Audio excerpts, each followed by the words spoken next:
Hey guys, Azzy here with day 22. The explanation as to how we got from 20 to 22 is because I'm a fucking idiot and I messed up the video counts. Whoops. Being the weird person I am, surrounded by media literally all day, every day for probably the rest of my life, considering how much games, videos, music, games, films, blah blah blah, etc., so on and so forth. I am. I can go over there. Sorry, flying iPad. I've developed a lot of fantasy crushes.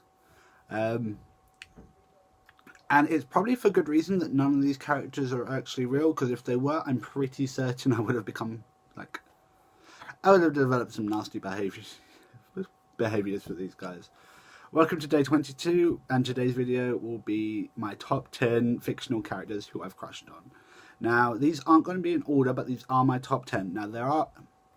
I use and now a lot, don't I? There are rules. Rules are, number one, it must be a character that I have seen personally in media, be it in books, films, TV, so on and so forth. I've got to have seen them. If I haven't seen them, they don't count. Number two, one per series, because otherwise I just lift off my top 10 crushes from Twilight or something, and we really don't want that. Number three, these are all guys. So don't expect me to throw in some random female crushes there. So don't panic on that. And number four, these are my crushes. This is not in an order. These are mine. Therefore, you have your own, or you have a character from a certain season you like better. Let me know, and I'll compare them in a video, like I do a versus video, like crush points for all of them or whatever. Not that you guys would want to see that. So there's like a lot of media that qualifies for them being there is a lot of different reasons why I would be attracted to fictional characters. There are a lot of different reasons why I'm attracted to real life people. Like I said, these aren't going to be in order, but I will describe the criteria as to why I'm attracted to that character from that particular series specifically, and not 4 or 5 other characters I can name that I equally have crushes on. Okay, so let's go right into it with number 1, Zero Kiryu from Vampire Knight and Vampire Knight Guilty. From the second I saw him as adult, I was like, you're a vampire. This is weird. But you're so hot. And it's the typical bad boy kind of, yes. You know you shouldn't have a crush on him. You know you shouldn't even look at him. You know he's probably an actual giant dick. You know he probably has an actual giant. Shut up. But, you know, he's like one of the worst characters in, well, a lot of people consider him to be one of the worst characters in the entire show. Yeah, I love him. I adore him. I think he's a great character. I think he really gets some character developments that people don't recognise or people don't see. And I personally love that. I remember when this anime was actually on, I think, Cartoon Network or CN2 or something like that. Yeah, it was completely and utterly edited all the way through. I think it was the first time I ever heard of, gay romances as well. Which was really impressive and something that made me go, oh, okay. Later on we would discover why. But going on to Zero as usual, he starts off as this really jerky character that no one actually likes. Immediately you're drawn to him because it's like, oh, the bad boy.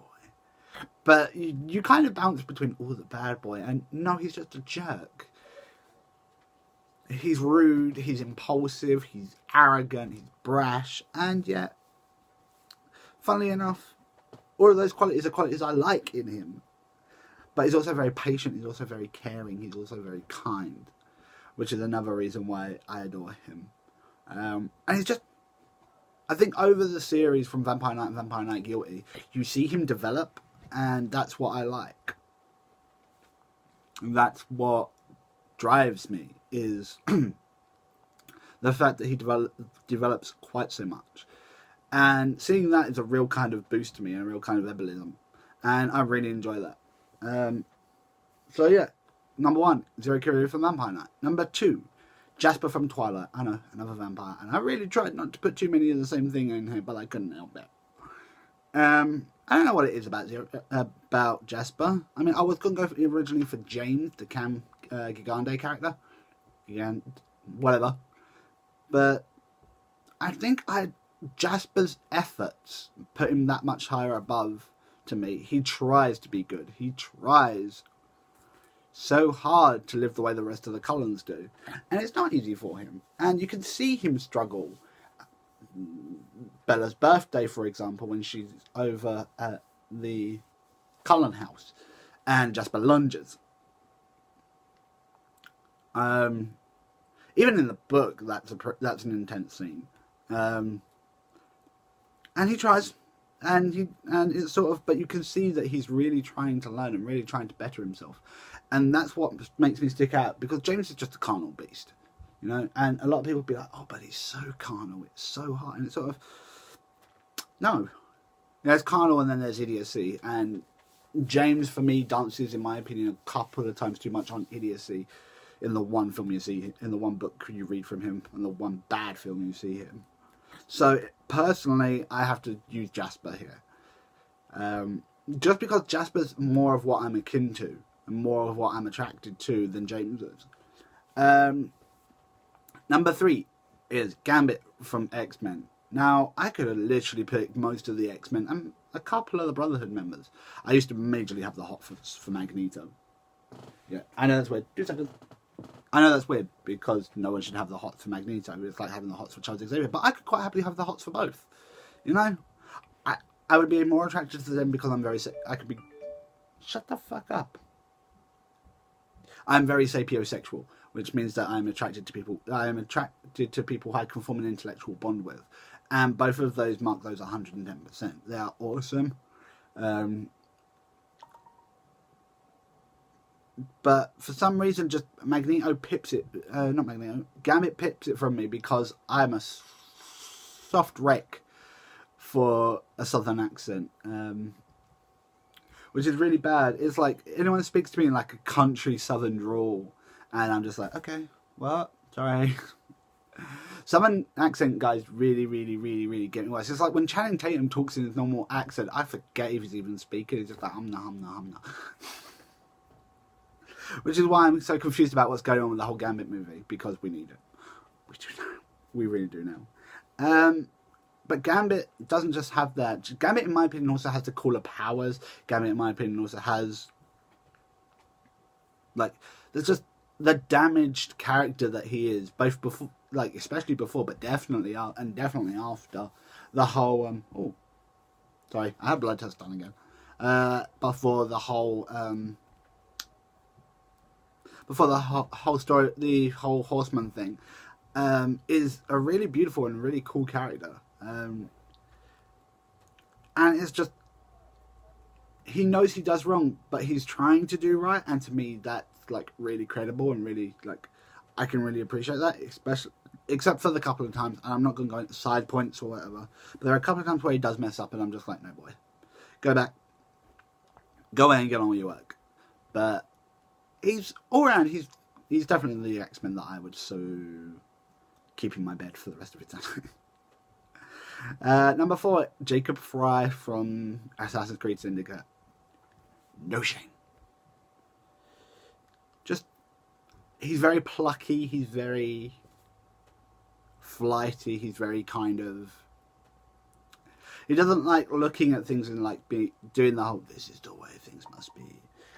But accepting the fact that he's being told that this is the way things must be, he hates that. Which is why he does things the same way I do things. I'm very... off the cuff, think in the moment, let's get this done with. We could get this done so much easier if we do it the quick way than doing it the proper way. And the quick way is also more fun. So this is the way we're going to do it. And it really works.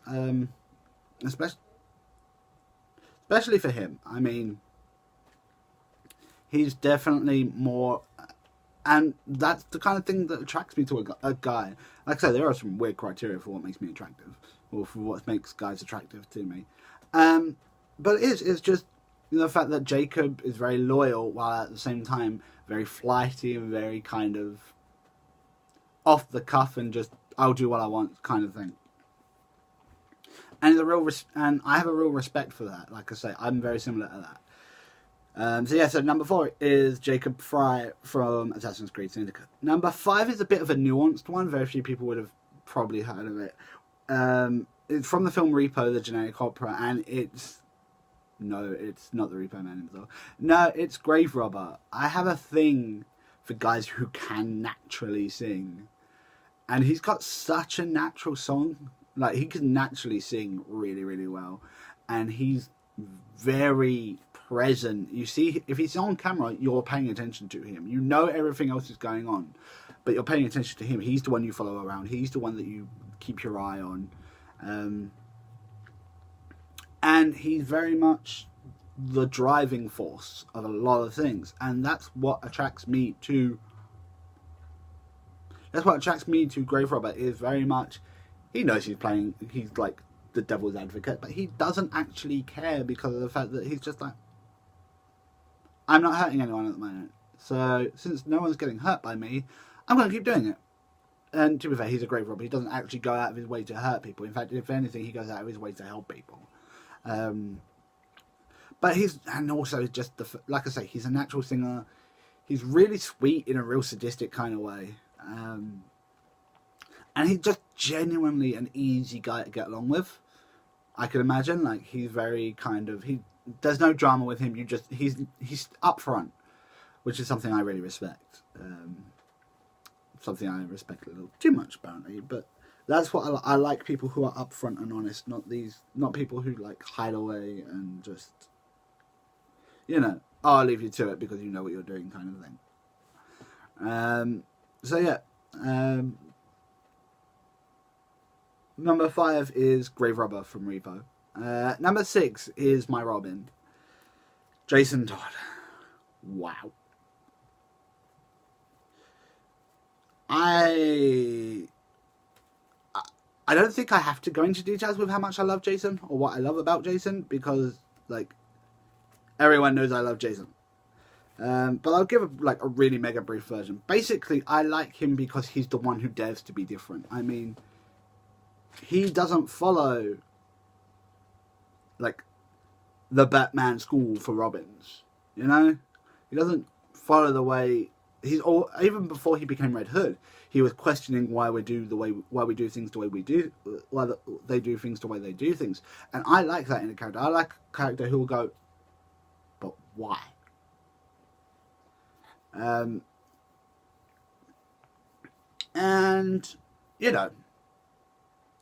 he is the but why character. He is the character who says, but why do we do it this way? Of course, and then everything happens, and then he comes back as Red Hood, and he's like gone from but why to just straight up no.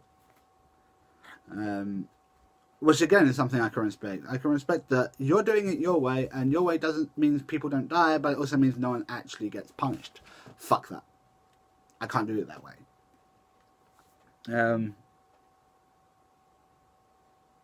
I can't do it that way. I'm not going to do it that way. I'm going to do it my way. I'm going to do it my way because my way seems to work. I mean, he does come back and he does start working with Bruce again, and we all know that, and la la la la la, ah, sweet. No. But Jason's really attractive for the sake that he just doesn't seem to like care, and he just doesn't seem. He will listen to Bruce, but he's like, I think you're wrong, and here's why. Rather than la la la la, I'm not listening. La la la.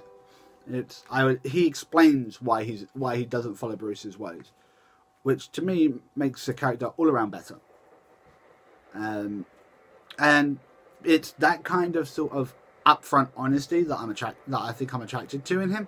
Is he's just very much, I can see why you're going to say this. I'm going to say it's wrong, but I can see why you're going to say this. And that's, like I said, that's what attracts me to Jason. Jason is very much, I'm going to tell you what's wrong with your way, and I'm going to do it my way. Number 7 is Piers Nivens from Resident Evil. Trust me, I choose the guy who's only in one game. But then, to be fair, Helena's only in one game. Sheva's only in one game. Josh and Everybody else is like, most characters are only in one game. Well, actually, no, most characters are in multiple games.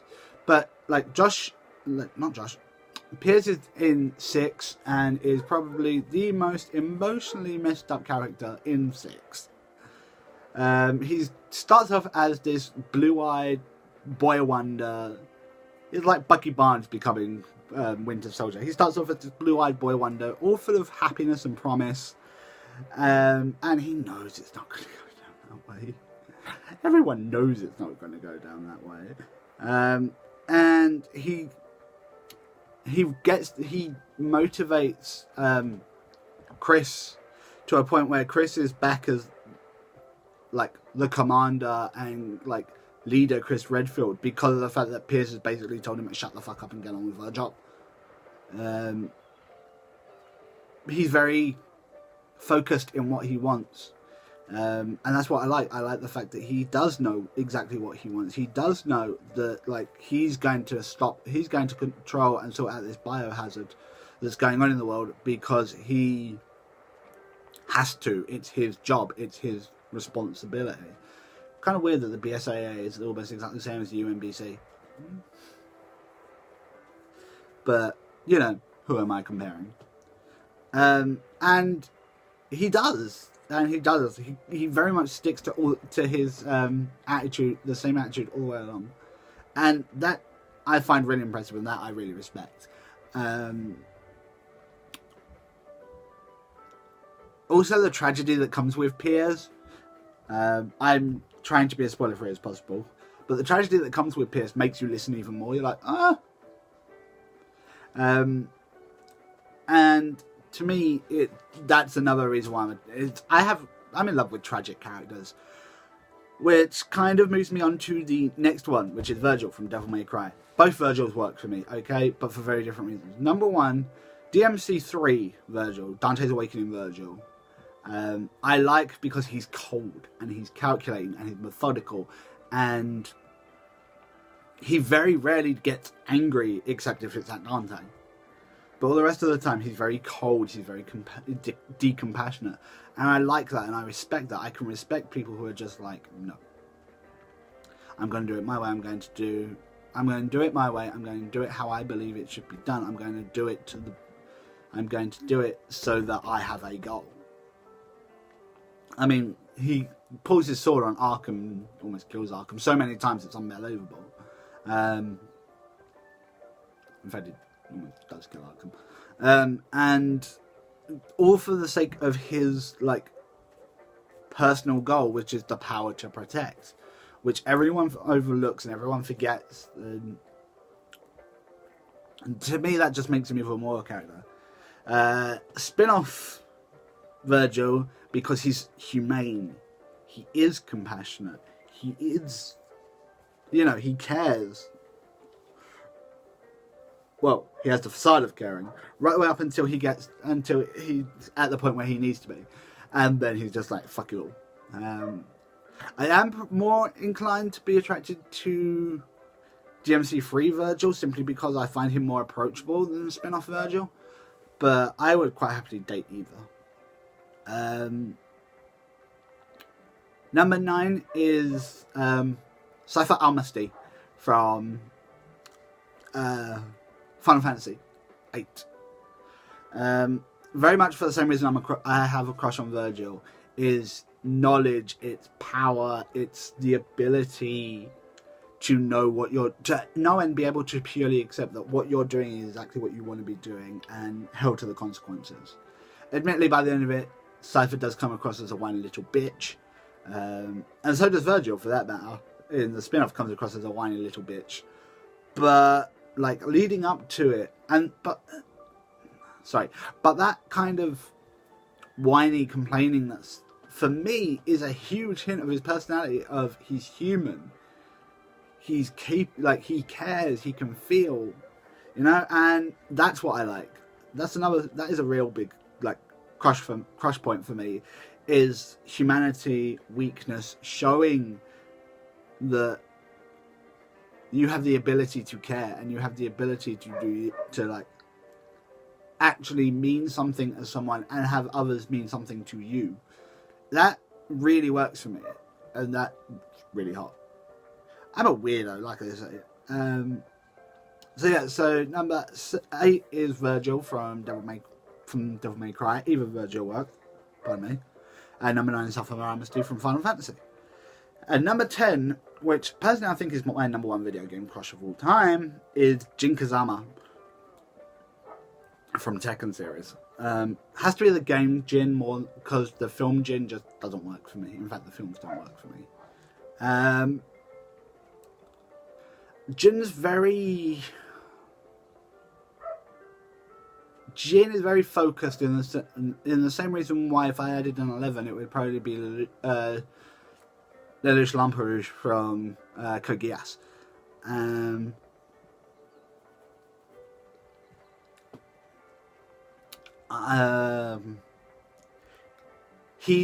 He is the character who focuses all the hate of the world on himself, so that when he dies it becomes a better place.